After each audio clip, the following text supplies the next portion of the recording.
We still have a little of April left, which is Autism Awareness Month, and owner of Autism Inc., Lorrie Gannon Spencer, is here to share with us some important information for parents and children on the spectrum and about a fun awareness-raising event. So, Lorrie, what are some of the characteristics that a child might exhibit that may indicate they have autism?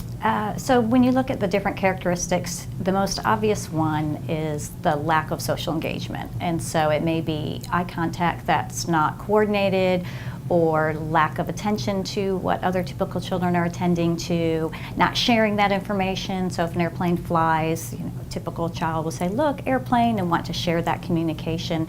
So a lot of times those are the things that are noticed. Can be lack of communication or verbal at all. Some individuals with autism are completely nonverbal, some are very verbal. Differences in behavior, stemming behavior, playing with their fingers or their hair, or looking at lights in a different way, or turning their head and looking in a different way. Those are the most obvious characteristics, I would say, that are usually observed by different people. Okay, and so if a parent does observe those kinds of things and they suspect their child might have autism, what should they do next? Typically, the easiest is to start with the pediatrician and to look at different checklists with the pediatrician. Also, there are services available through South Carolina, through Department of Disabilities and Special Needs, even before an individual might be diagnosed, where they can receive a free assessment in that respect. Also, looking online, your best bet is to look at Center for Disease Control or Autism Society of America or the Autism Speaks website. Those are all research-based sites that will give parents information. Those sound like a lot of great resources for parents to start. And so what are some of the common difficulties with social skills individuals with autism might struggle with?